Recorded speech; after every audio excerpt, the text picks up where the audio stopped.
يا ربي صل على المختار طه البشير واغفر لنا كل زله وامحنا في النظير يا ربي صل على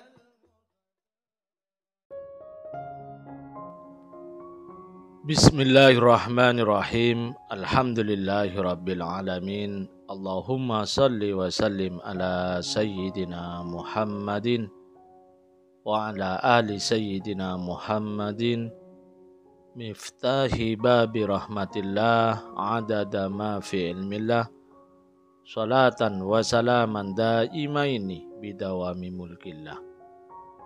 Assalamualaikum warahmatullahi wabarakatuh. Sahabat online yang dirahmati Allah, alhamdulillah kita bisa berjumpa kembali. Mudah-mudahan kita senantiasa diberikan kesehatan, umur panjang fi taatillah, juga senantiasa mendapatkan taufik dan hidayah dari Allah Subhanahu wa taala. Pada pertemuan kita kali ini, mari kita ngaji bareng Habibana Novel bin Muhammad Al-Idrus, yaitu tentang 2 cara agar dilapangkan rezeki oleh Allah Ta'ala. Cari duit kok susah ya, hidup kok seperti ini. Kalimat begini kan kalimat populer ya. Viral tuh kalimatnya. Viral di langit, malaikat sampai jeleh gitu ya. Manusia ini kok laporannya hidup kok susah, hidup kok susah, hidup kok susah, hidup kok susah. Yang dilaporkan itu melulu, hidup susah, hidup ruwet. Bahkan tadi ada WA masuk ke saya. Habib, kenapa ya? Saya udah baca sholawat, saya udah baca istighfar, tapi kok hutang saya tambah banyak. Hidup saya semakin susah, hutang saya tambah banyak. Wah, kalau ini namanya mau periksa ya, mau meriksa, mau cek, minta obat, ya harus detail ceritanya. Ya, detail ceritanya, cuman cerita banyak zikir istighfar, banyak sholawat, tapi enggak cerita banyak pengeluaran enggak. Nah kalau banyak sholawatnya, banyak istighfarnya, nafsunya dituruti terus ya. Namanya enggak komplit berobatnya. Berobat itu kan harus komplit. Ada orang ke dokter, ini contoh. Sama dokternya dicek tensinya, tinggi. Terus dikasih obat menurunkan tekanan darah tinggi. Minum ya sehari 3 kali selama 3 hari, nanti cek lagi. Setelah 3 hari protes sama dokternya, Pak dokter, obat sudah saya beli mahal-mahal, saya tekun 3 hari minum obatnya. Tapi kenapa tensi saya semakin tinggi? Yang diceritakan cuma minum obatnya, makan sate enggak diceritakan. Ya, gaduh garam enggak diceritakan, minum kopi 10 gelas enggak diceritakan. Dokternya nanya, lah yang bapak makan apa? Semua saya makan. Ya kayak tunggale itu. Maka kalau mau meneliti diri, ya yang jujur sama dirinya sendiri. Jangan menyalahkan amal. Saya udah, lihat apa yang belum kamu tinggalkan. Lihat apa yang belum kita tinggalkan. Oh istighfarnya sudah, alhamdulillah. Mestinya laporannya, alhamdulillah Habib. Meskipun hidup secara zahir semakin memburuk, tapi akhirat semakin membaik. Betul kan ya? Tadinya saya itu ya hidupnya ruwet, tapi enggak pernah sholawat. Sekarang sejak kenal majelis, walaupun ruwet, saya ahli sholawat. Berarti akhiratnya membaik enggak itu? Membaik. Nah kok dunianya belum beres, padahal kalau akhiratnya bagus, dunianya akan beres. Berarti masih ada itu mungkin pelanggaran-pelanggaran yang dilakukan yang dampaknya sangat signifikan. Nah itu butuh ketemu dokternya secara langsung dan jujur menceritakan kondisinya. Oh ternyata sholawat jalan, istighfar jalan, maki orang tuanya juga jalan. Terus gimana mau berubah hidupnya? Sholawatnya jalan, istighfarnya jalan, zalim sama istrinya juga jalan. Gak bisa, harus rangkaiannya itu betul ya, alurnya benar. Nah, ini banyak manusia yang mengeluhkan hidupnya. Susah ekonomi, ruwet dan lain sebagainya. Yuk perbaiki dulu nomor 1, sadari apa yang kita miliki. Terus syukuri. Saya mau nanya, dan insya Allah jawabannya sama dengan saya semua. Iman kita dibeli dengan dunia dan segala isinya, mau enggak? Alhamdulillah tuh. Nyawa pun lewat kita siap. Yang penting iman tetap dikandung badan, kan begitu. Dan insya Allah enggak perlu sampai lepas nyawa. Mau kita ini hidup di negara kesatuan Republik Indonesia yang berketuhanan yang Maha Esa. Setiap warga negara bebas menjalankan agama, ya, ibadah sesuai agama dan kepercayaan masing-masing. Aman di Indonesia nih ibadah, enak kita di sini. Sebagai warga negara itu ibadah di Indonesia itu paling enak. Paling nyaman ibadah di Indonesia itu. Coba kamu mau ibadah di luar negeri. Mau adzan saja susahnya luar biasa. Cari masjid, bingung masjidnya mana. Ya, ternyata atasnya masjid, bawahnya night club. Bawahnya night club, atasnya masjid. Kita nanya kok modelnya begini, belum bisa bangun masjid di sini, jadi sewa. Ya, sewa apa? Sewa apartemen, sewa ke gedung. Lah lantai atas yang kita sewa buat masjid, lantai bawah disewa orang lain buat night club. Yang bawah dugem, yang atas ngaji. Ada enggak yang begitu di luar negeri? Banyak. Nah kita di Indonesia nih Masya Allah, ibadah nikmatnya luar biasa. Setiap RT itu loh ada masjidnya. Ya, sampai bingung kalau Jumatan. Mau ikut masjid RT mana gitu. Paling enak cari yang selesainya paling setelah itu paling enak itu. Lanjut ya, lanjut. Cek apa yang kita miliki dulu. Nomor 1, iman. Ya Allah, punya iman ini mau dibayar berapa? Oh gak bisa, dibayar berapapun gak bisa.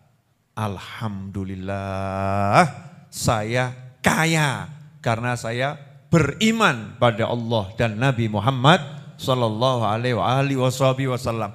Berarti aku punya rezeki yang luar biasa, iman. Yang kedua, taat. Alhamdulillah aku iman. Alladzina amanu wa amilus solihat. Beriman dan beramal soleh. Sholat tak lakoni. Poso tak lakoni. Alhamdulillah sholatku jalan, puasaku jalan. Kualitas nanti dulu. Yang penting sholatnya jalan, puasanya jalan. Ini gak bisa dibayar berapapun. Makanya sampai orang-orang soleh itu doanya, Rabbana la tuzigh qulubana ba'da id hadaitana. Wahab lana min ladunka rahmah innaka antal wahhab. Rabbana la tuzigh qulubana, duhai Tuhan kami, jangan sampai hati kami diizinkan jadi bergeser kembali, menyimpang kembali setelah Engkau beri kami hidayah. Setelah bisa sholat, setelah bisa puasa, setelah bisa pengajian di majelis ilmu, setelah bisa dekat dengan ulama, setelah bisa kumpul orang yang soleh. Jangan renggut ini ya Allah, ini mahal. Jadi kalau kita bisa mensyukuri nikmat itu yang namanya dunia itu hilang enteng. Allah, dunia iki ana regane kok, akhirat gak iso diregani. Ada orang nanya sama saya, Habib, kalau ngundang Habib tarifnya berapa? Ngeluh saya. Loh saya itu kalau dikasih duit banyak ya seneng podo mbek awakmu. Seneng toh ya. Betul kan ya? Karena kalau dikasih uang banyak ya alhamdulillah pembangunan lancar. Jamaah menu makan meningkat. Porsi ditambah. Kan begitu ya. Kipas angin ganti baru. Semakin cakep pelayanan untuk pengajian. Senangnya karena itu. Tapi ketika saya ditanya, Habib kalau diundang ceramah tarifnya berapa? Ya saya jawab, mohon maaf saya tidak pernah narifi diri saya. Kenapa? Karena saya lebih mahal dari dunia dan segala isinya. Berapapun uangmu tak bisa bayar aku. Loh iya toh iya ya. Larang aku. Jadi dikasih berapapun ya diterima. Karena saya nggak mau narifi diri saya. Apalagi ilmu kok ditarifi, sekian. Ya, ditarifi ilmunya. Lain halnya kalau biaya nyantri di pesantren. Lain, itu bukan untuk ilmunya, bukan untuk ilmu. Itu untuk makannya, itu untuk cuci pakaiannya, itu untuk bayar ke gedungnya. Bayar ustadznya, nggak bisa. Nggak bisa. Bisa dipahami ya.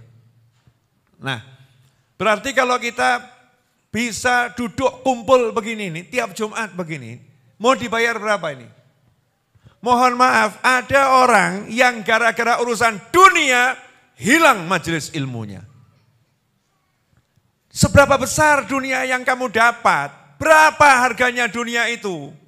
Sampai majelis ilmu engkau tinggalkan. Luwih becik melarat, tapi ngaji timbang sugih kehilangan pengajian. Kan begitu. Itu namanya semboyannya santri. Tapi insya Allah kalau ngaji berarti sugih. Oh, ora bab amin iki wis nyoto. Ya kan sudah nyata. Ini kan lebih dari dunia dan segala isinya. Berarti kita sudah kaya. Memang orang kaya itu kadang-kadang kan gak kelihatan kekayaannya. Kalau mau tahu kekayaanmu yang hakiki, mati osik. Kalau sekarang kan masih belum cair, sebagian dana ditahan dulu. Betul kan ya? Belum cair. Nanti cair murni itu di alam kubur. Maksimal nanti di surga. Tapi di dunia kita dikasih pencairannya. Didik gitu ada tuh. Apa itu? Rasa senang begini nih loh. Itu kan pencairan itu. Senang. Kok bisa kita toat seneng loh ya. Yang lain kadang yang gumun. Enaknya apa toh? Enaknya apa sih duduk ngaji begini? Kalau lihat pantai kan genah ada yang dilihat. Begini yang dilihat Ustadz Iis modelnya ya seperti saya begini. Yang dilihat ya begini, yang diomongkan ya begini, enaknya di mana? Kita jawaban kita ya moga-moga kamu dapat nikmat yang kudapatkan. Nikmat ini dibayar berapapun aku enggak mau. Rabbana la tuzigh qulubana ba'da idh hadaitana innaka antal wahhab. Wa hab lana min ladunka rahmah innaka antal wahhab. Jadi rezeki taat itu mahal atau murah? Mahal, nggak bisa dibandingkan dunia dan segala isinya. Iman, centang hijau, alhamdulillah, betul ya? Bisa taat, centang hijau, alhamdulillah. Gak suka maksiat, walaupun kita kan masih, tapi kan yo gak suka tuh ya. Nyatanya kalau bareng lakoni kan yo gelo.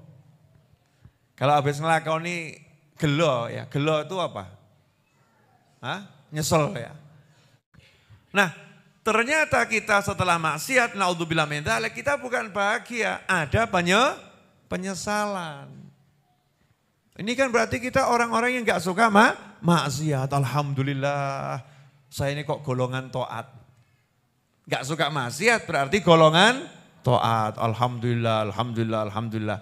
Rezekiku luar biasa. Sampai titik itu kita akan mengatakan seandainya enggak punya dunia enggak jadi masalah. Nih saya ada tamu anak muda dari Jakarta ngobrol sama saya ini. Tak tanya ngapain sekarang? Kuliah sambil belajar kerja. Terus saya ngomong, kerja buat apa? Ayo saya nyambut damel ini. Jenengan nyambut damel kangge nopo? Yang kerja-kerja ini loh, ini yang jamaah Raudhah ini kerja buat apa? Ayo jawaban.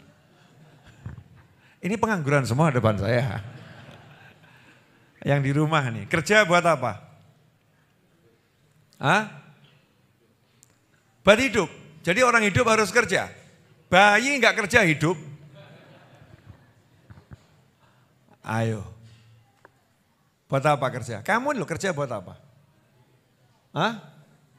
Cari duit. Ya Allah. Berarti kalau kamu dapat duit seharusnya enggak usah kerja. Ya udah, duduk aja. Dapat duit, enggak usah kerja. Bisa? Senang? Ternyata enggak, banyak orang yang dikasih duit, udah kamu enggak usah kerja, di rumah sini ya, jangan kemana-mana, tak kayak duit, mau? Banyak yang bedal, oh ya mah aku, pilih melarat timbang mbok kurung, kan begitu ya? Ada kan orang yang katanya kerja untuk cari duit, ya udah enggak usah nyari, tak kasih duit, duduk di sini kamu. 2 bulan kamu di rumah jangan keluar dan jangan ngapa-ngapain, tak kasih duit. Stres atau bahagia? Nah, terus maksudmu gimana? Gak jelas ini. Kerja buat apa? Nafkahin keluarga untuk ibadah. Ini jawaban yang benar ini, susah dibantah ini. Ya, untuk ibadah. Pertanyaan saya, keluargamu butuh nafkah seberapa?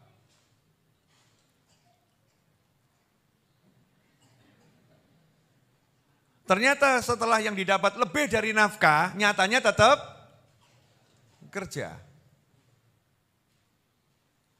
Misal gini, nafkahnya dihitung makan, minum, tidur, bla bla bla bla bla. 1 bulan itu 3 juta, misal 1 bulan 3 juta. Ternyata dia kerja 1 bulan dapat 20 juta. Pertanyaan saya, berhenti enggak kerjanya? Nah, katanya ngasih nafkah. Ayo, buat apa kerja? Ini kok jawabannya pada ngambang semua kan ini. Buat apa? Mencari kesenangan. Cari duit, kalau punya duit bisa senang, betul? Ada yang begitu? Kalau punya duit bisa senang. Jadi saya kerja biar senang. Oh jangan kerja. Kenapa? Berarti kalau kamu nggak punya duit nanti kamu susah. Berarti susah dan senangmu diatur sama duit. Belum kerja udah jadi budak. Mending wong edan. Orang gila sekalian itu mending itu. Bagus dia. Kenapa? Punya duit nggak punya duit dia bahagia. Lah kamu bahagia nunggu punya duit. Jadi kalau nggak punya duit, bahagiamu hilang. Terus enaknya gimana? Maka saya nasihatkan, jangan pernah kerja untuk cari duit, jangan pernah kerja untuk cari bahagia, jangan pernah kerja untuk ngomong tuh sama duit. Duit, aku udah bahagia. Duit, aku sudah bahagia. Aku kerja nggak cari bahagia. Terus ngapain? Bonus saja. Bonus kehidupan. Ya bonus kehidupan. Kalau dapat duit ya alhamdulillah. Namanya bonus. Dapat bonus senang boleh enggak? Boleh. Tapi enggak ada bonus kita udah senang. Ya cari nafkah ada lebihnya berarti bonus. Nafkahnya 3 juta lebihnya 17 juta. Senang enggak? Senang. Boleh cari bonus. Kalau udah begitu, nanti itu hatinya enaknya luar biasa. Nah sekarang kenapa jadi orang mengatakan rezeki saya kurang, karena tidak mensyukuri yang lebih, enggak dihargai, enggak dianggap ada, enggak disyukuri. Allah udah janji, la in syakartum la azidannakum, wa la in kafartum inna adzabi lasyadid. Jadi cara nomor 1 untuk melapangkan rezeki adalah buat daftar dulu apa yang Allah kasih sama kamu, syukuri. Nanti yang belum ada akan didatangkan. Sampai sini jelas? Ini rezeki atau enggak rezeki? Oh, rezeki. Pakai nyari enggak? Oh, enggak, disuguhkan ya. Kan luar biasa. Gratis atau bayar? Gratis. Alhamdulillah. Nah kadang-kadang yang begini kan kita enggak anggap. Kita anggap apa ini? Memang pengajian dapat kopi itu sudah wajar.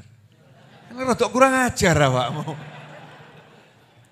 Lah kamu kira Mas Boim pagi keluar ke pasar, belanja, ya. Kemudian kawan-kawan saya ngedepi kompor panas-panasan, gak mau organik kabeh. Oh biasa. Ya supir truk juga marah. Lah itu kopi kalau enggak saya antar pakai truk sampai ke Solo kan ya gak tekan Solo. Kamu enggak menghargai itu usaha saya mendatangkan logistik sampai Solo. Ini kan ada tangan-tangan yang ditundukkan sama Allah Ta'ala untuk menyampaikan kopi ini sampai di mulut kita, kita tinggal gelegek, terima kasih aja sama Allah kok susahnya luar biasa. Terus kita anggap, alah biasa pengajian mesti yono suguhane, kan ya kurang ajar. Monggo diunjuk, kapan minumnya kalau ngomong terus? Jadi cara melapangkan rezeki, ngapain? Mulai sadari apa yang dimiliki. Cek apa rezeki yang Allah berikan sama kita. Ternyata tuh terlampau banyak daftar rezeki itu. Nah, duit itu jadi nggak penting.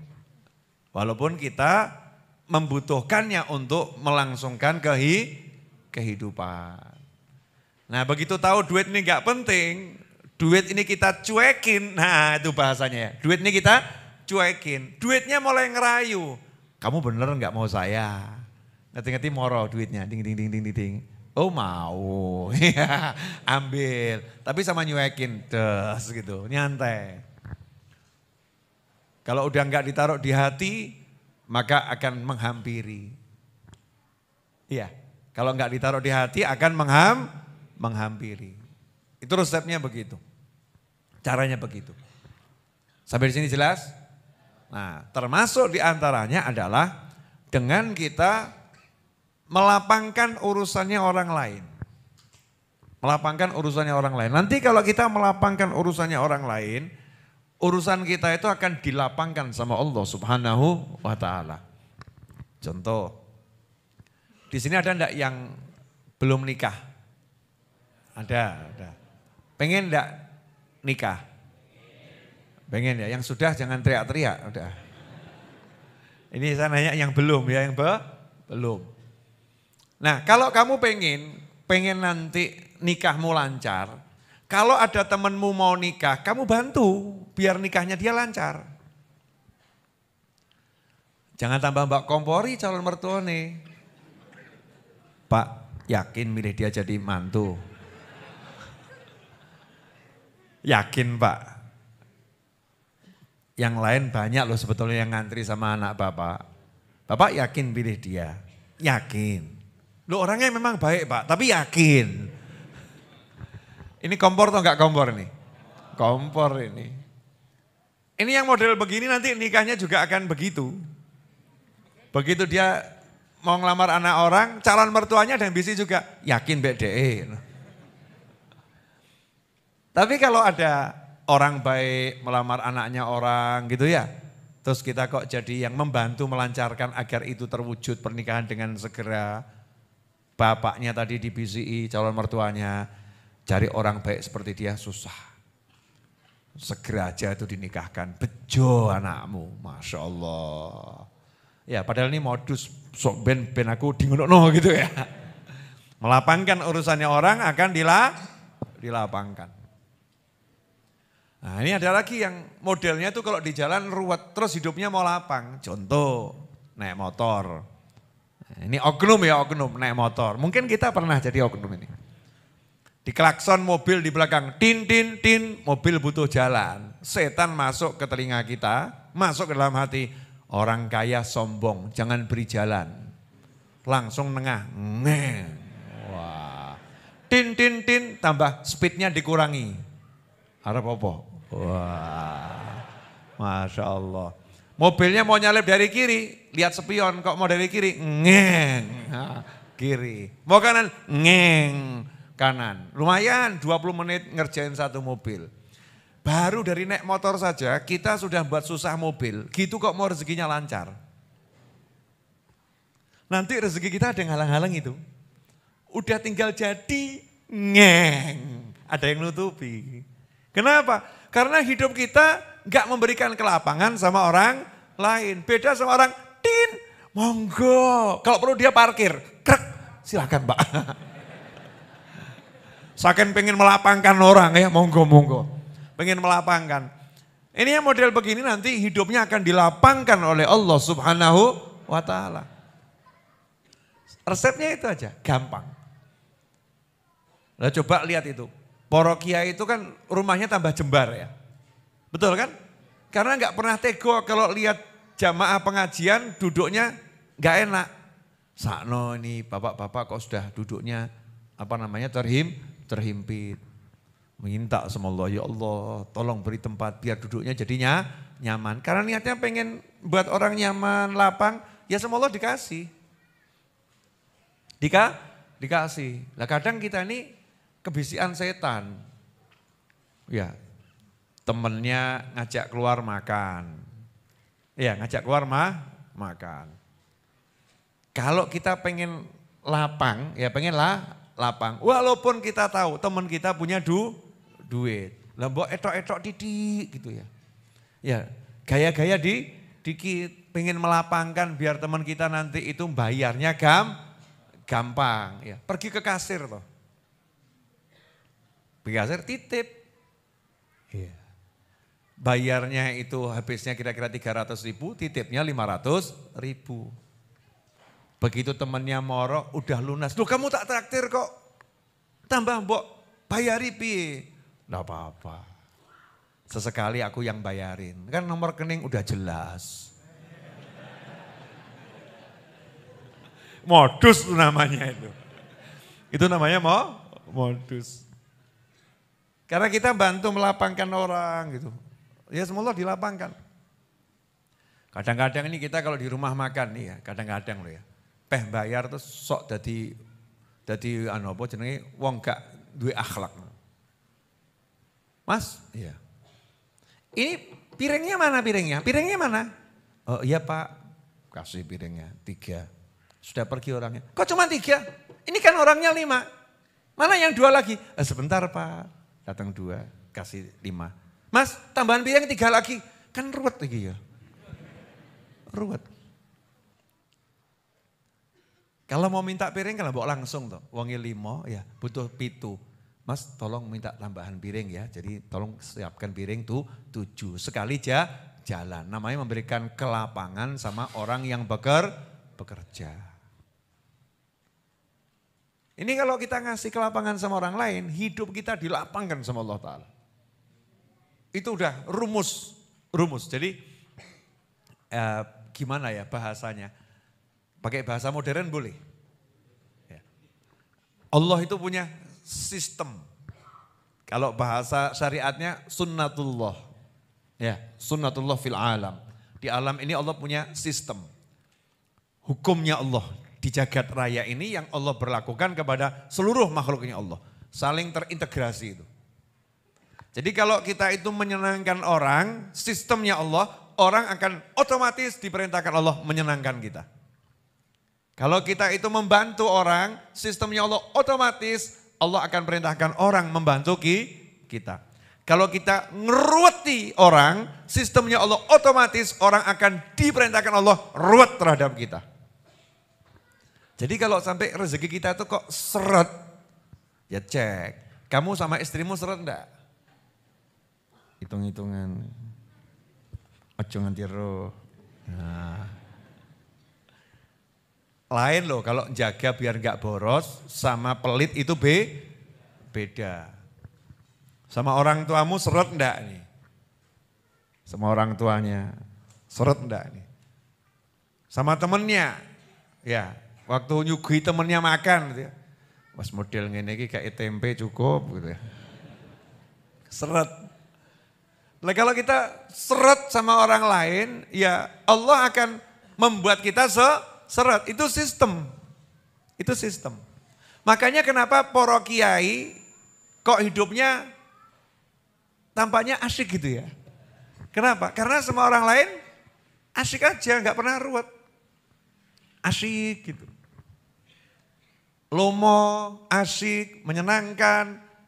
Cara mengelola hidupnya begitu. Ya sama Allah, ya dibuat lomo, asyik, menyenangkan. Jelas sampai di sini? Nah, jadi udah cetok cara melapangkan rezeki.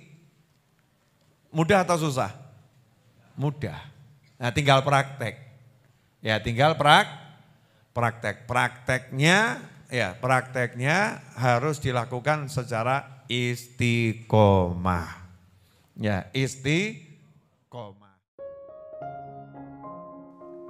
Alhamdulillah kita telah menyimak penjelasan dari beliau. Semoga ilmu yang telah kita peroleh ini dari Habibana Novel bin Muhammad Al-Idrus menjadi ilmu yang bermanfaat bagi kita, keluarga, dan anak cucu kita. Habibana Novel bin Muhammad Al-Idrus menjelaskan tentang cara agar rezeki kita menjadi lapang. Sebagian ada orang bilang, hidup kok susah ya? Cari duit kok susah ya? Bahkan ada yang tanya ke Habib Novel, kenapa ya Bib? Saya sudah baca istighfar, saya sudah baca sholawat, mengamalkan wirid ini, tapi hidup kok tambah susah, hidup semakin ruwet dan hutang tambah banyak.